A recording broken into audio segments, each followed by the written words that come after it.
Yeah. Lil Brunson back at you with the back at you, and I am the best reporting on the Eagles.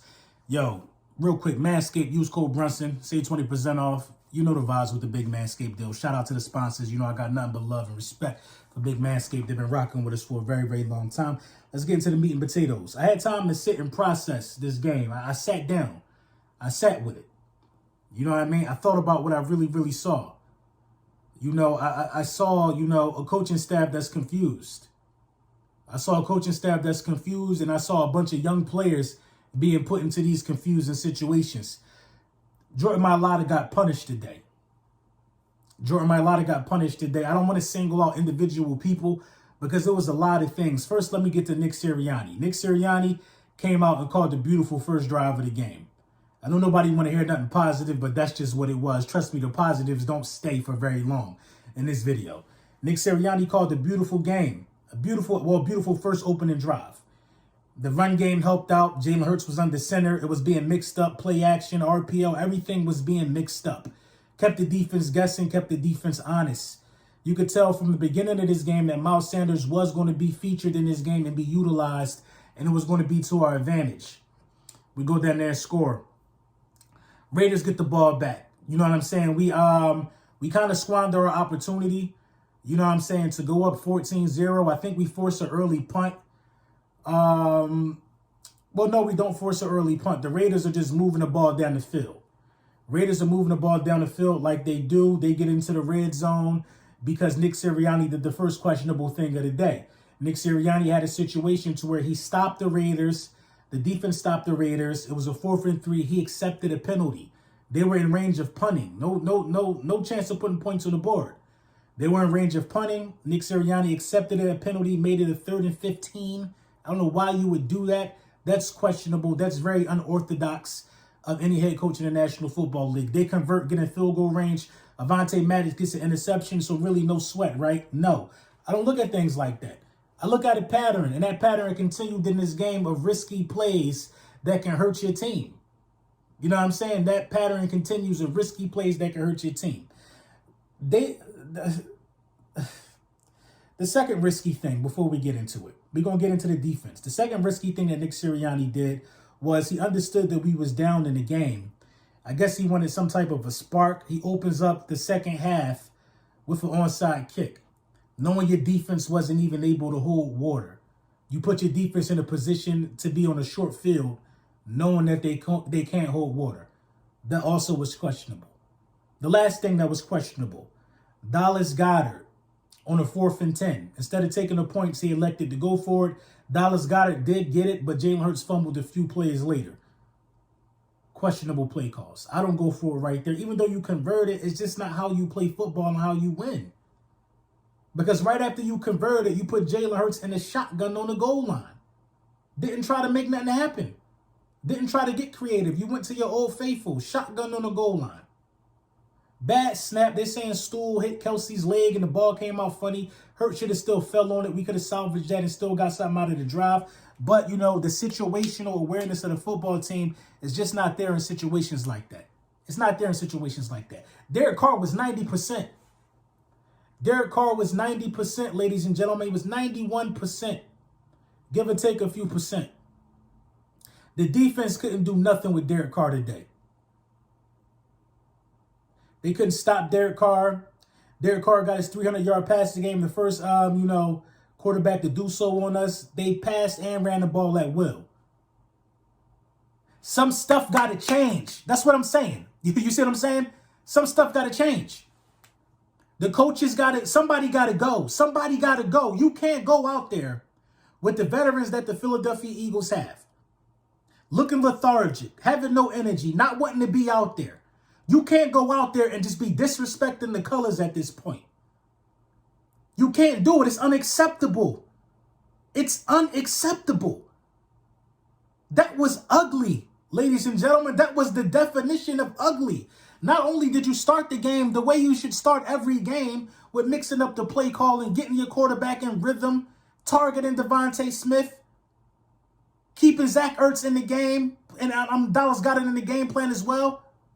But then on your next possession after doing that, You have a 6-to-1 pass to run ratio.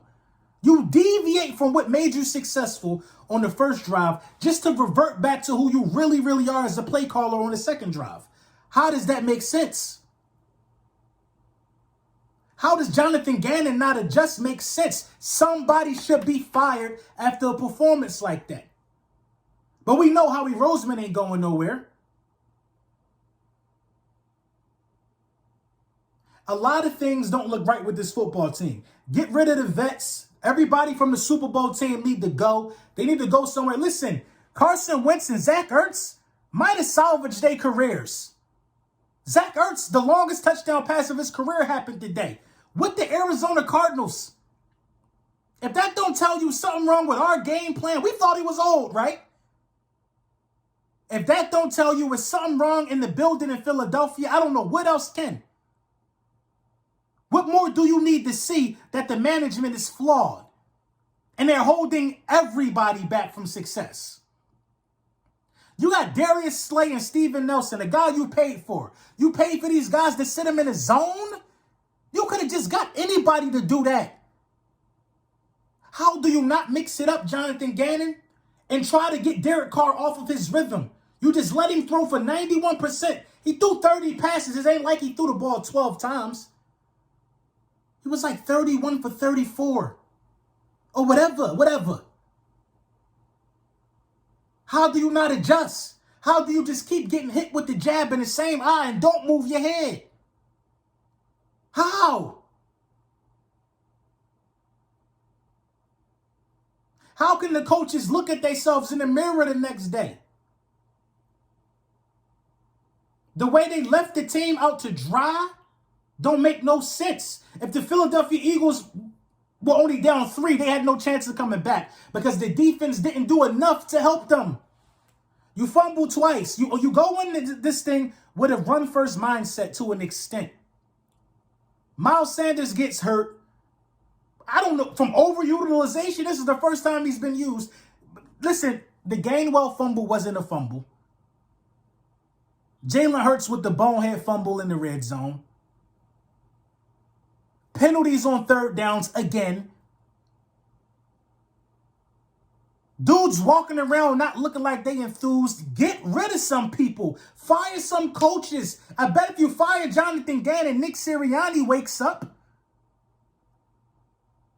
The way of going about this, the way we're going about it, has to change, man. It got to change. You can't sustain this. You can't go out there and keep doing this week in and week out. You got fans to think about who come to these games religiously. Religiously. You got young Eagles fans who's watching this. You're not doing your best, Eagles. Coaches, everybody, Howie Roseman, you're not putting your best foot forward. You're going out there and playing with our time, playing in our faces. Dudes got season tickets. Dudes got whole podcasts built around the Philadelphia Eagles. For y'all to come out here and not even give effort is ridiculous. It's ridiculous. And it's hurtful to Eagles Nation. I'm disgusted. I'm offended. And quite frankly, I'm sad for every Eagles fan in the world today that had to go out there and look at that. And look at that garbage. You do what makes your quarterback comfortable and gets the offense in rhythm for one series, then you bail on it?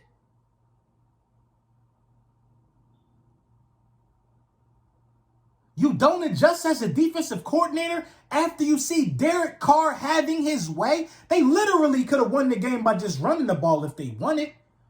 And what facet of the game did we have the upper hand and stop? Darren Waller didn't even play. We let another tight end eat. Embarrassing. Hurtful. Ashamed. Disrespected. Something got to change. This is a game where somebody should be fired. But do the Philadelphia Eagles in the front office have the spine and the testicular fortitude to do what needs to be done to right this ship? Or are we going to be having these conversations every week? Let me know what you think in the comments.